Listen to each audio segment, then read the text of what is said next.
When you live in a neighborhood run by a strict HOA, you start to learn that even the smallest things can turn into a big problem. Some people get letters for leaving their trash can out too long, others for painting their door the wrong shade of blue. But me? My trouble started with something as simple as water. Not just any water, spring water that naturally flowed across my property. I thought I was being smart, storing and redirecting it for my garden and a few home projects. To me, it felt like using what nature had already given. To the HOA, it was hoarding and a violation of their precious rules. At first, I laughed off the warning. Who gets fined for water? But then the letters kept coming, the fines kept stacking, and the board members made it clear they wanted control over what I did on my own land. That's when I realized this wasn't about water. It was about power, and they were determined to remind me who was in charge. But here's the thing. When you push someone far enough, you can't be sure how they'll push back. I wasn't about to let a group of clipboard warriors tell me how to live, especially when the spring had been running here long before any HOA even existed. That's when I started thinking about my options. Nature has its own way of balancing things, and maybe it was time to step back and let it do the talking for me. What happened next turned the entire neighborhood upside down. The HOA thought they could control me with fines, but they didn't expect what would happen when I stopped holding the water back. And that's where the story really begins. The spring had always been a part of my life. When I first moved into the neighborhood, I saw it as a blessing. Clear, cold water bubbling up from the ground, running gently through the back of my property. I used it for my garden, sometimes to wash down the patio, and even filled a few barrels so I wouldn't need to rely too heavily on city water. Neighbors used to admire how green my plants looked and how my yard stayed fresh even in the summer heat. Nobody complained then. In fact, a few even asked me for tips on how I kept everything so healthy. Things changed the moment the HOA board members noticed the barrels and the little dam I had built to slow the flow. To me, it was just a practical way to conserve what was already mine. To them, it was a violation they could turn into a fine. Their argument was that I was altering the natural landscape and creating a safety concern. I tried explaining that nothing I was doing blocked anyone else's access to the water. The spring ran through my yard and then kept flowing beyond. But the more I tried to reason, the more they doubled down, as if proving their authority mattered more than the truth. Soon, the fines escalated. First $50, then $100, then letters threatening legal action. It didn't feel like a neighborhood anymore. It felt like I was being targeted. Friends who used to stop by grew quiet, afraid to take sides. Board members started driving by slower, like they were waiting for me to slip up. And every time I walked past that calm pool of spring water, I couldn't help but think, they wanted to fight over something that was never theirs to begin with. The more the HOA pressed, the more I began to notice the cracks in their arguments. They claimed my barrels and the dammed water were unsafe, yet just down the street, another neighbor had a koi pond bigger than my setup. No fines there, no warnings, not even a raised eyebrow. It became clear this wasn't about water at all, it was about control. And the more I resisted, the more determined they seemed to break me down. One board member in particular, a man named Carl, made it his personal mission to call me out. At meetings, he'd single me out in front of everyone, making snide remarks about hoarding resources and setting a bad example. Neighbors who once waved now avoided eye contact, afraid of being dragged into the mess. A few whispered to me in private, admitting they thought the whole thing was unfair, but nobody wanted to take on the HOA publicly.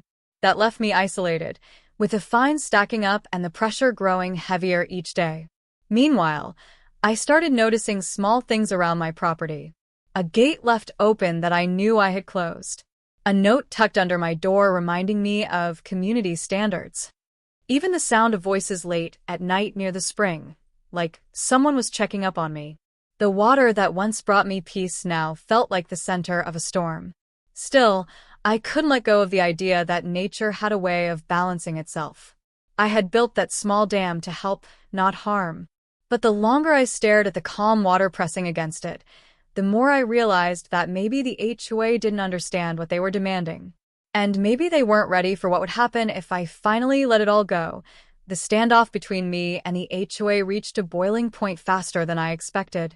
The fines had climbed into the thousands, and every week another letter showed up in my mailbox with bold red stamps warning of further action. At the latest board meeting, Carl leaned across the table and told me flat out, "If you don't dismantle that dam, we'll take you to court." His voice carried enough weight to silence the room, but I could feel the eyes of the other neighbors on me. Some looked sympathetic, others annoyed, but none brave enough to speak. I left that meeting with my hands shaking. It wasn't just about water anymore.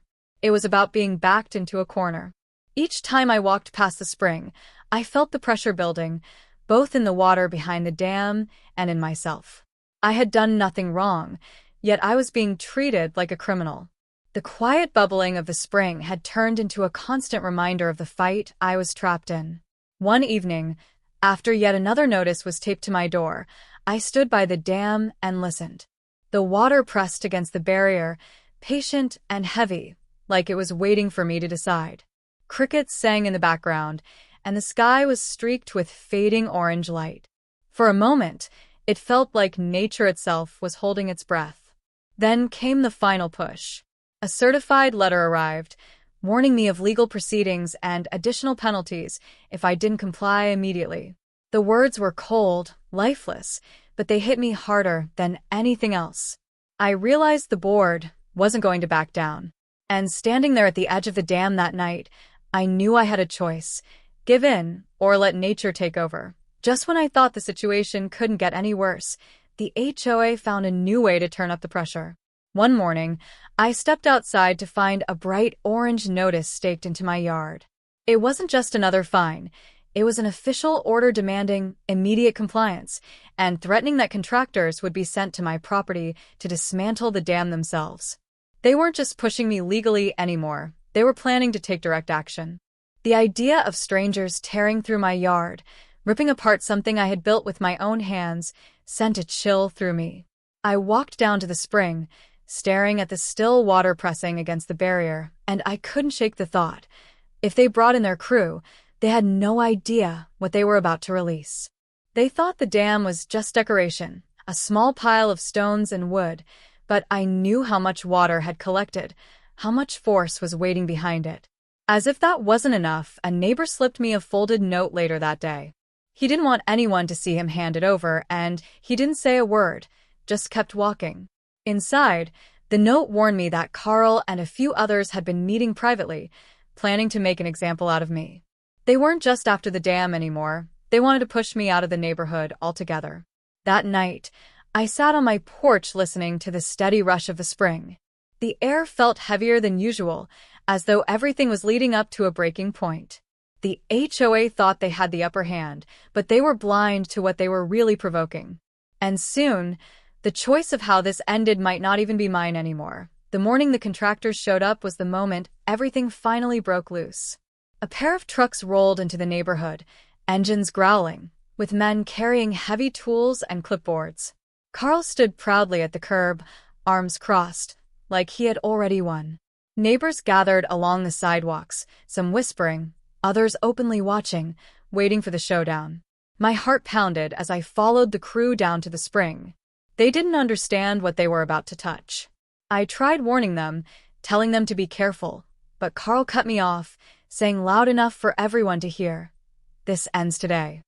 The workers started dismantling the barrier piece by piece, prying away stones and boards that had held steady for months. And then, all at once, the water surged. The dam gave way with a roar, releasing the spring in a rush so powerful it stunned the crowd.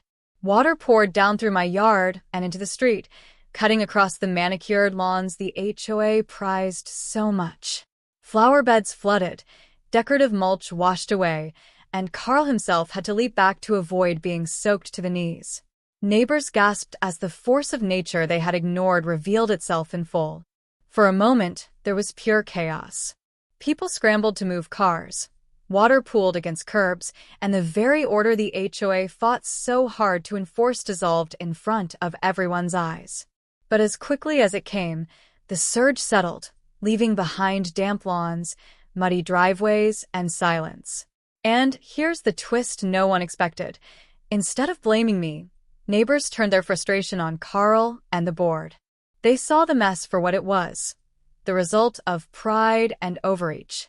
Suddenly, I wasn't the problem anymore. The HOA was. And that changed everything. When the water finally settled and the street grew quiet, the mood in the neighborhood shifted. People who had stayed silent for months suddenly found their voices. They weren't angry at me for the flood. Instead, they were upset at the HOA board for ignoring warnings and pushing things too far. Conversations broke out right there on the sidewalks, and for the first time, I wasn't standing alone. Carl tried to argue, pointing fingers and shouting about property damage, but the neighbors weren't buying it. They had seen with their own eyes what the dam had been holding back and how careless the board had been in forcing its collapse. In the weeks that followed, the tension unraveled in unexpected ways. A group of homeowners called for a special meeting to challenge the leadership of the HOA. Some of the very people who once avoided me were now knocking on my door, offering support, and even apologizing for not speaking up sooner. It was strange but comforting to see the tide turning, not because I had fought back with anger, but because nature itself had revealed the truth. As for the spring, it kept flowing, steady and calm, just as it always had. I rebuilt a smaller, safer version of the dam with full approval this time, and even shared the water with neighbors who wanted to use it for their gardens. What once had been seen as a source of conflict slowly became a shared blessing. Looking back, the fight with the HOA taught me more than I expected. Rules have their place, but when they're used as a weapon, they can backfire. And sometimes the best response isn't force. It's patience, letting time and nature show everyone what's really fair.